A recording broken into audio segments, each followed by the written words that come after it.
बहुत समय पहले की बात है। रायगढ़ में अचानक से चिड़ियों का दिखना कम होने लगता है। उस नगर में रहने वाले लोग पक्षियों से बहुत प्यार करते थे। फिर रोज अपने घर के बाहर चिड़ियों के लिए दाना पानी रखते। लेकिन अचानक चिड़ियों के गम होने से वह सब परेशान थे। किसी को कुछ समझ नहीं आ रहा था कि चिड़िया आखिर चली कहाँ गई। नगर में रहने वाला मुन्ना अपने मित्र स्वर्ण से, भाई हमारा नगर तो जैसे खाली होता जा रहा है यार। सही कहा तुमने। चिड़ियों की आवाज से मन खुश होता है। उन्हें देखकर अजीब सी खुशी मिलती है। यार अब तो नगर के बच्चे भी ज्यादा खेलते नहीं दिखते। हाँ, पहले सारा दिन ये बच्चे चिड़ियों के साथ इधर उधर भागते थे। अब तो बच्चे उदास हो गए।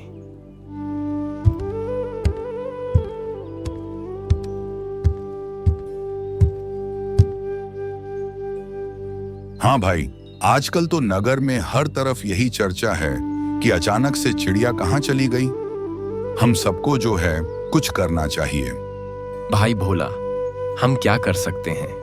तुम बताओ, अगर तुम्हें कुछ समझ आ रहा है तो अभी तो मेरे पास तुम्हारी बात का कोई जवाब नहीं है। भैया, लेकिन मैं इतना जरूर जानता हूँ कि कुछ ना कुछ तो करना ही होगा। भोला एक मजदूर था। वह पूरी मेहनत और ईमानदारी के साथ अपना काम करता था। साथ ही वह बहुत दयालु भी था। नगर से चिड़ियों का गायब होना उसे बिल्कुल अच्छा नहीं लग रहा था। सब परेशान थे, पर किसी को कुछ समझ नहीं आ रहा था। रात को भोला अपनी माँ से कहता है, माँ, मैं दूसरे नगर में काम की तलाश में जा रहा हूँ। अगर कोई काम मिल गया तो मुझे वापस आने में समय लग सकता है। इसीलिए जो है तुम अपना ध्यान रखना। अच्छा बेटा, तो यही कोई काम क्यों नहीं ढूंढ लेता? बार बार दूसरे नगर काम के लिए जाता है, कितने दिन वापस नहीं आता। माँ, मैं तो अभी कम उम्र का हूँ, दूसरे नगर जा सकता हूँ। लेकिन हमारे नगर में जो ज्यादा उम्र के लोग हैं वह दूसरे नगर नहीं जा सकते। अगर हम कम उम्र वाले दूसरे नगर में काम करने चले जाएं, तो हमारे नगर में अधिक उम्र के लोगों के लिए ज्यादा काम होगा, समझी? बेटा, तू दूसरों के बारे में कितना सोचता है। माँ, तुमने ही सिखाया है, हमेशा खाने से पहले यह जरूर पता कर लो कि तुम्हारे पड़ोस में रहने वालों ने खाना खाया है या नहीं। माँ, तुम ठीक से रहना और याद रखना कि तुम्हारा बेटा फौलादी है। मैं कल सुबह तुम्हारी यात्रा के लिए कुछ खाने का सामान बांध दूंगी। फौलादी बेटा, मेरा तरक्की करना। वैसे तुम्हारा नगर कितना दूर है? ज्यादा दूर तो नहीं है ना? नहीं माँ, ज्यादा चिंता मत करो, मेरा नगर ज्यादा दूर नहीं है। चलो अब सो जाओ। दूसरे दिन भोला अपनी यात्रा के लिए जल्दी ही निकल पड़ता। दूसरे नगर में उसे नया काम मिल जाता है। लेकिन दूसरी तरफ रायगढ़ में धीरे धीरे चिड़ियों ने आना बंद कर दिया था। अब तो एक भी चिड़िया नहीं दिखती थी, जिसकी वजह से बच्चे भी उदास हो गए। दूसरी तरफ कुछ समय बाद भोला दूसरे नगर से वापस आने के लिए निकलता है। रास्ते में एक जंगल पड़ता था। भोला खुशी खुशी अपने नगर की तेजी से बढ़ रहा होता है। तभी अचानक उसे एक बूढ़े बाबा दिखते हैं।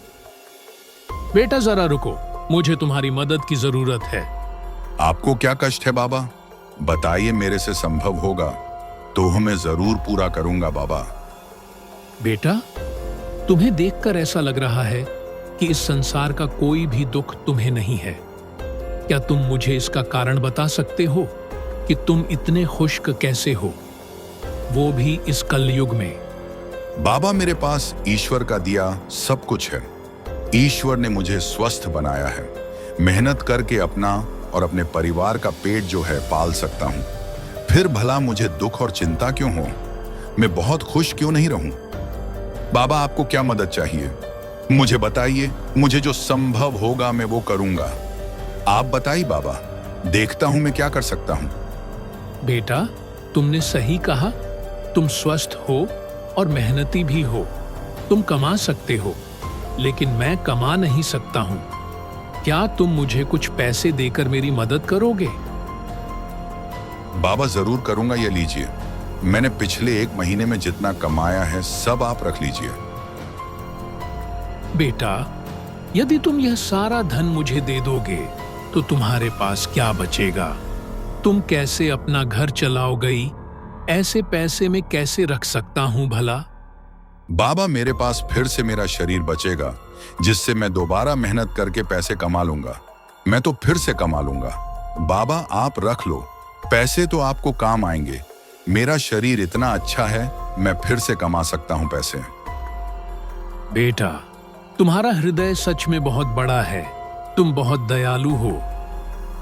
बस बाबा माँ की ये सिख है, माँ ने जो सिखाया है। तुम्हें 2 वरदान देना चाहता हूं, मांगो। तुम्हें क्या चाहिए? आप कौन हो बाबा? आप मुझसे ये क्यों पूछ रहे हो? तभी बूढ़े बाबा एक देवता के रूप में परिवर्तित हो जाते हैं। बेटा, मैं इस जंगल का वन देवता हूं और मैं इस जंगल से गुजरने वाले लोगों की हमेशा परीक्षा लेता हूं, और जो मेरी परीक्षा में पास होता है मैं उनकी मदद करता हूं। आज मेरी परीक्षा में तुम पास हो गए हो, इसलिए मैं तुम्हें वरदान देना चाहता हूं। तुम मुझसे कोई भी 2 वरदान मांग सकते हो। अगर आप सचमुच में प्रसन्न हैं, तो आप मुझे एक ऐसा गुलेल दें जिसका निशाना जो है कभी ना चूके। यह लो बेटा, तुम्हारी यह चिट्ठी में गुलेल का मंत्र है। इसका निशाना कभी नहीं छूके। अब तुम अपना दूसरा वरदान मांगो और सब अपने झोले में रख लो। जब काम आएगा तो काम करना। मुझे जो है अपने दूसरे वरदान में एक ऐसी बीन चाहिए जिसकी धुन सुनते ही लोग नाचने लगे। बेटा, इस बीन की आवाज सुनने वाले तुरंत नाचने लगेंगे, पर यह कागज पर है और तुम इसे जितनी तेजी से पढ़ो उतनी तेजी से नाचेंगे। बेटा, तुम मुझसे वरदान में सोना, चांदी, रुपए, पैसे भी तो मांग सकते थे। बाबा, सोना चांदी तो मैं अपनी मेहनत से भी कमा सकता हूँ, लेकिन वरदान में मिली हुई यह चीज मैं जो है अपनी मेहनत से नहीं कमा सकता हूँ। बाबा, मैं इसका इस्तेमाल काम पड़ने पर ही करूंगा। धन्यवाद। वन देवता वहां से गायब हो जाते हैं। भोला खुश खुशी अपने घर की तरफ बढ़ने लगता है।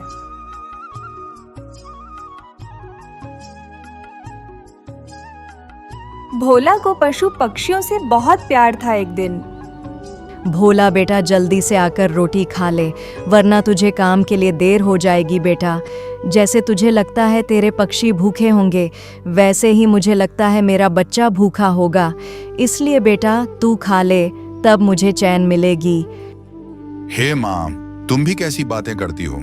मैं तो बोल सकता हूँ, लेकिन यह बेचारे तो अपनी भूख और प्यास हमें बोलकर नहीं बता सकते, सिर्फ चू चू करते रहते हैं। अच्छा बाबा, पहले तू अपने पक्षियों को दाना पानी दे, फिर मैं अपने पक्षी मतलब तुझे रोटी देती हूँ। एक दिन भोला अपने काम की तलाश में बाजार के चौक पर खड़ा होता है। तभी उसकी नजर वहाँ खड़ी मूर्ति पर पड़ती है, जिसके पास कई तरह के पक्षी कैद होते हैं। कितने सुंदर पक्षी हैं, और यह रंग बिरंगा तोता तो बड़ा ही मन भोला वाला है ना।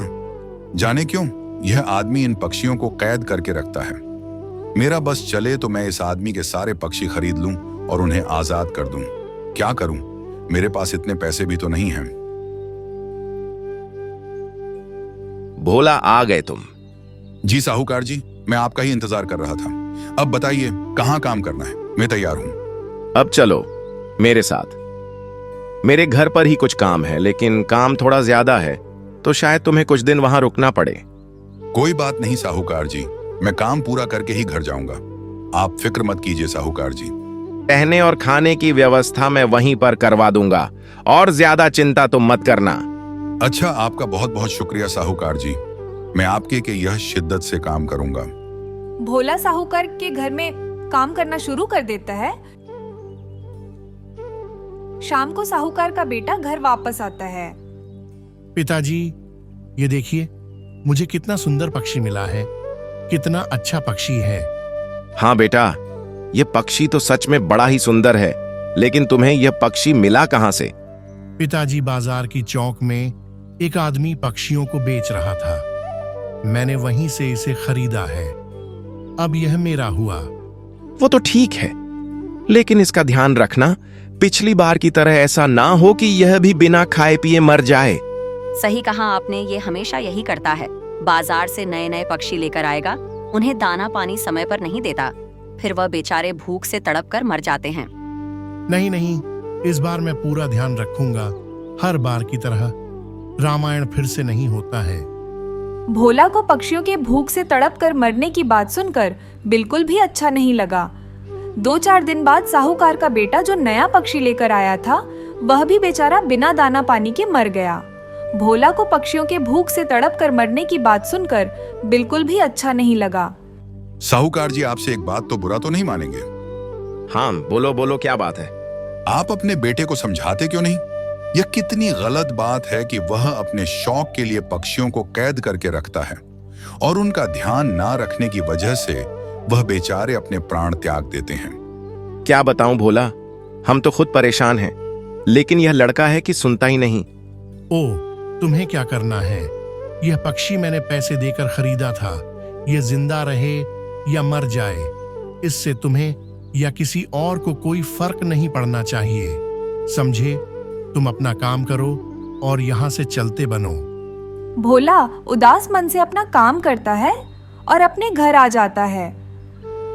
थोड़ी दूर जाने के बाद ही उसे एक व्यक्ति दिखा जो कुछ परेशान सा एक पेड़ के नीचे खड़ा था और अपनी गर्दन को ऊपर उठाए पेड़ पर कुछ देख रहा था।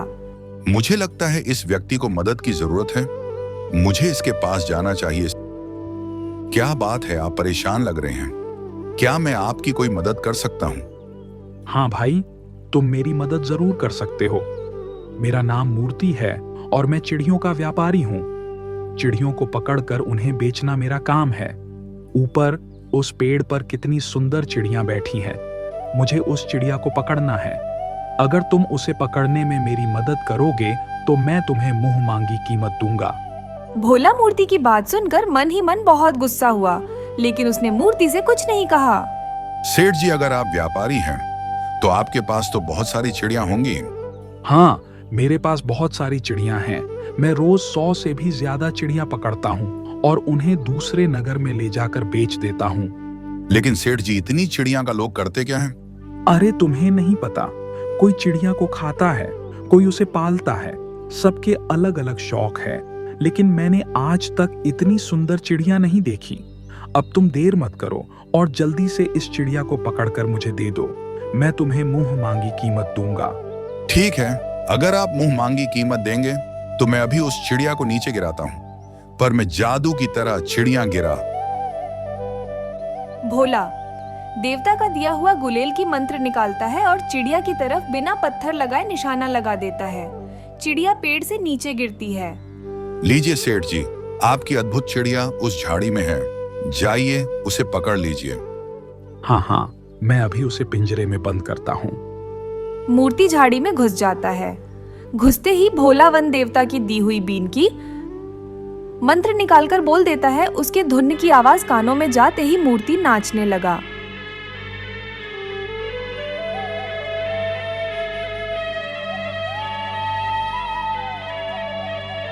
अरे भाई, मुझे नचाना बंद करो भाई, कृपया करो। अरे भाई, अभी बंद नहीं करूंगा। पहला तुम वादा करो कि तुम तुम्हारे चिड़िया को आजाद करोगे तो मैं छोड़ दूंगा, वरना फिर। अरे भाई, मैं कसम से चिड़ियों को आजाद कर दूंगा, बंद करो। भोला उसको नाचाना बंद कर दिया और वहां से चला गया। मूर्ति की हालत खराब हो गई। वो धीरे धीरे चल के राजा का द्वार पहुंचा। अरे अरे राजा जी, एक शख्स मुझे लूट लिया, बर्बाद कर दिया, बचाओ मुझे। अरे मूर्ति, धीरे और धैर्य से बोल, क्या हुआ? अरे राजा जी, मुझे एक बगल के गांव का, शायद रायगढ़ का एक इंसान मेरी पूंजी लूट ली। उसके पास एक जादुई बिन भी है, पर वो देखता नहीं है। वो कागज लेगा, मंत्र बोलेगा और नाचने लगोगे। वो चीज जादुई है। अच्छा मूर्ति, जाओ, तुम में सैनिक भेज के पता लगाता हूँ कि क्या बात। अगर वो मिला मैं तुम्हें बुलाऊंगा। राजा गांव में सैनिक भेजते हैं और कुछ देर में भोला को प्रकट कर देते हैं राजमहल में, और राजा मूर्ति को भी बुलाया। क्यों रे भोला, ये सही कह रहा कि तू इसका सामान चुराया और धमकी दी? बताओ। नहीं महाराज, मैंने कोई चोरी नहीं की है। मैं तो सिर्फ इसे बोला कि तुम चिड़ियों को आजाद कर दो। महाराज नहीं, ये झूठ बोल रहा है। नहीं महाराज, ये स्वयं अपना पैसा दिया, मैंने कुछ नहीं किया। अरे महाराज, मैं खुद अपना पैसा क्यों दूंगा? ये चोर है, ऐसे सजा दो। हाँ भोला, ये स्वयं क्यों देगा अपने पैसे? महाराज, इसके घर से पोटरी मिली और 2 कागज मिले। अरे गांव में इसे सजा दो कल। गांव में सुबह सब तैयार थे भोला को फांसी देने के लिए। एकजुट थे, मूर्ति मन ही मन खुश था। भोला, तुम अपनी आखिरी इच्छा बताओ, कानून का हक होता है पूछना। महाराज, मुझे एक बार मेरी चिट्ठी दीजिए। सिपाही उसे चिट्ठी देता है, भोला मंत्र बोलता है और सब नाचते हैं। अरे भोला, बंद कर इसे। भोला बंद करता है। क्यों बताओ महाराज, ये स्वयं दिया या मैं जबरदस्ती मांगा? अरे भोला, तू सही है, कहां ये झूठ बोल रहा है? सिपाही, इसे राजमहल लेके जाओ। वह भोला, तुम मुझे बताओ कि ये वरदान कौन दिया? महाराज, मुझे एक वन देवता जंगल में मिले, वही दिए थे। भोला, आज से तुम महल के मंत्री बने। आज भोला के पास सब कुछ था, वो अपनी जीत हासिल कर लिया।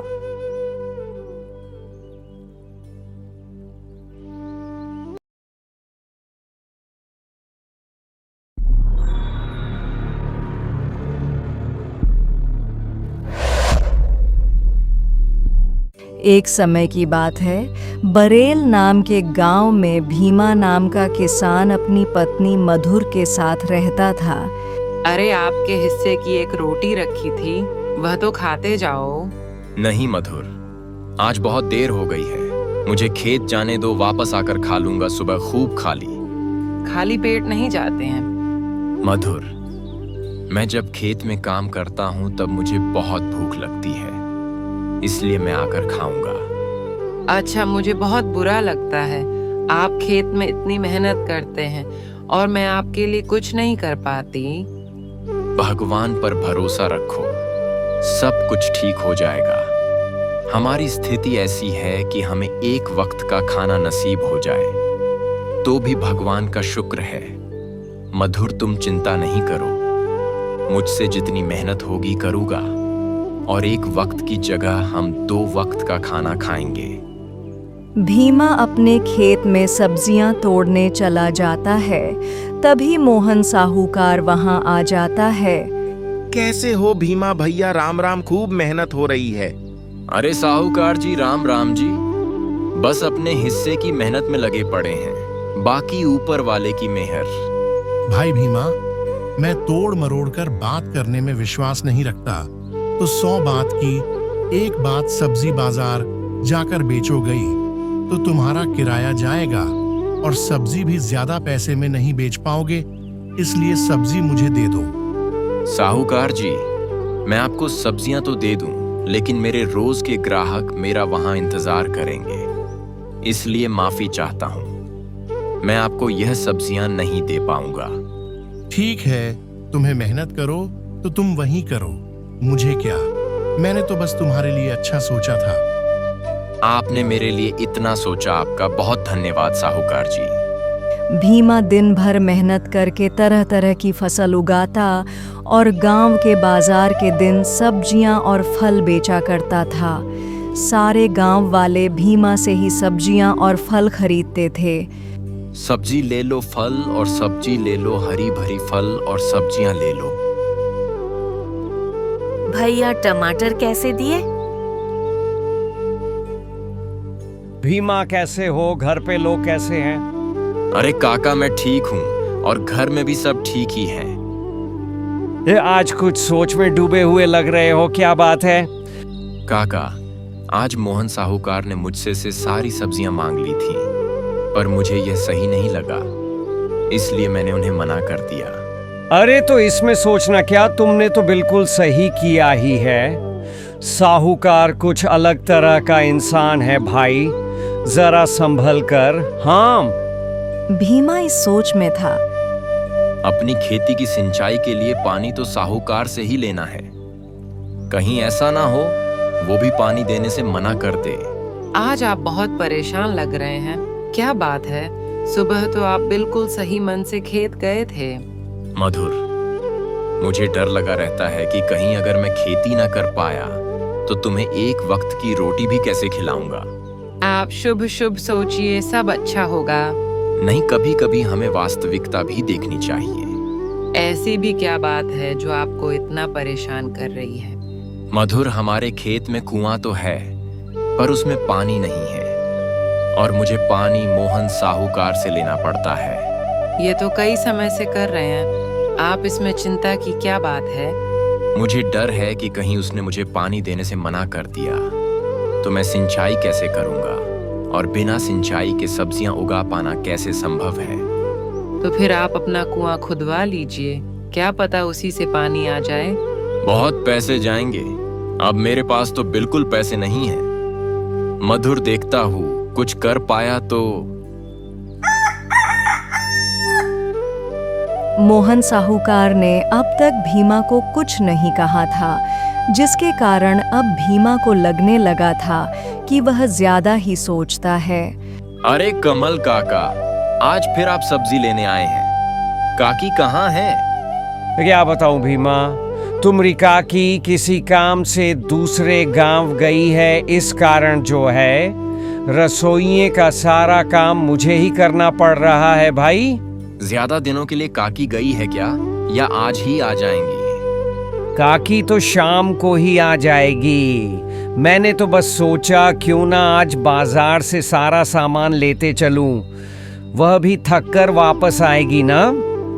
जो अच्छा भीमा, तुम ये बताओ कि हरी सब्जियां कैसे किलो बेच रहे हो भाई? रोज 40 रुपए किलो ही बेच रहा हूँ। अच्छा, ऐसा करो, मुझे 1 किलो लौकी दे दो भाई।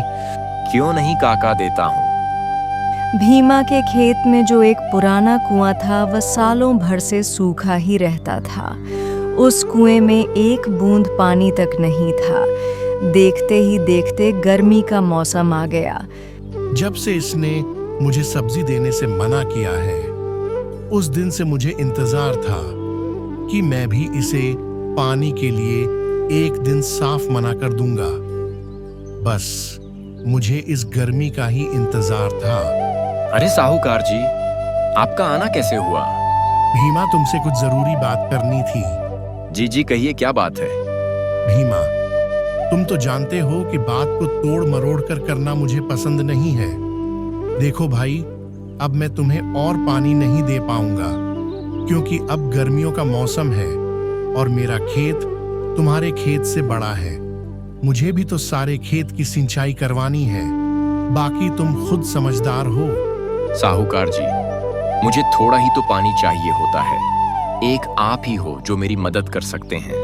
भीमा, समझने की कोशिश करो, मैं नहीं दे पाऊंगा। भीमा ने मोहन को सब्जी नहीं दी। इसी कारण मोहन को भीमा से बत जलन होती थी और इसलिए उसने पानी देने से साफ मना कर दिया। मधुर में बर्बाद हो गया। ये क्या हो गया? ये क्या परेशानी आ पड़ी? अब हमारा घर का गुजारा कैसे होगा? क्या हुआ जी, इस तरह से क्यों परेशान हो रहे हैं? ऐसी क्या बात हो गई? जिसका डर था वही हुआ। मधुर साहूकार ने पानी देने से मना कर दिया।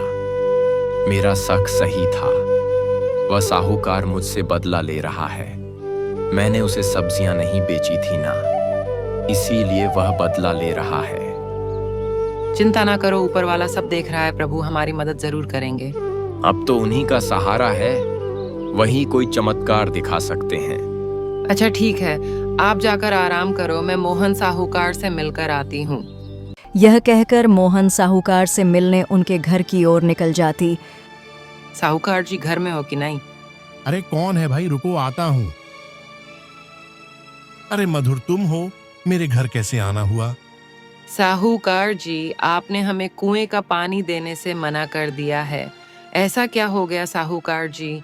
आप तो हमारे हालात से अच्छे से वाकिफ हो।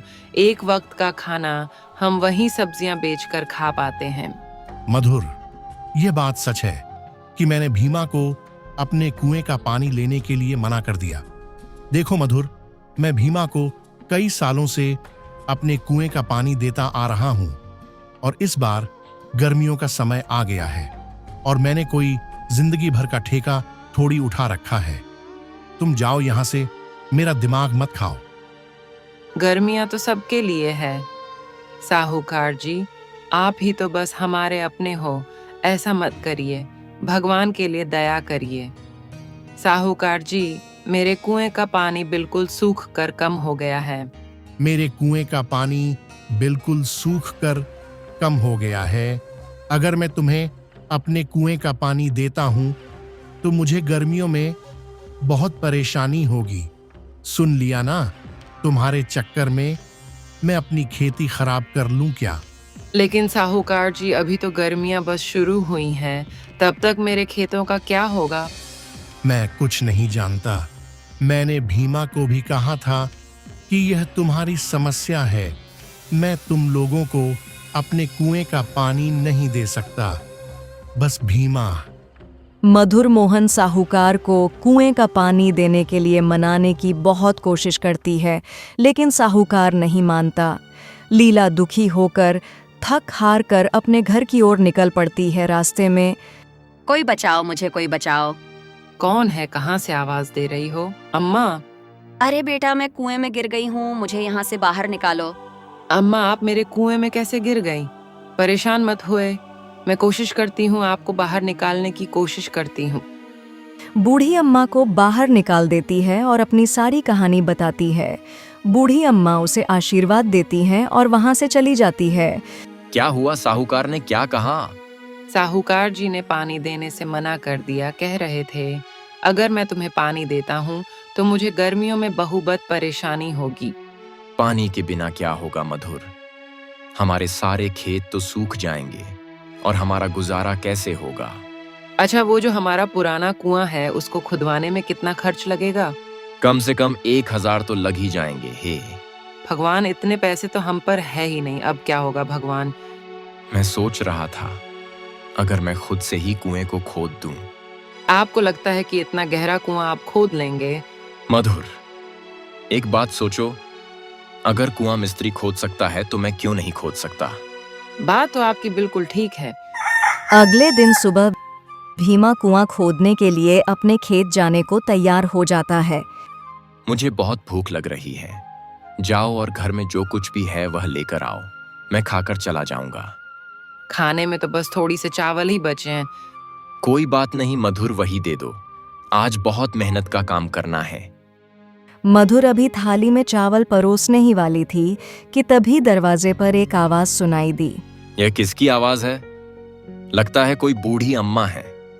चलो दोनों बाहर चलकर देखते हैं।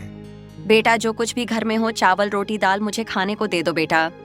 अरे, आप तो वही बूढ़ी अम्मा है ना जो उस दिन कुएं में गिर गई थी? हाँ बेटा, मैंने पहचान लिया तुम्हें।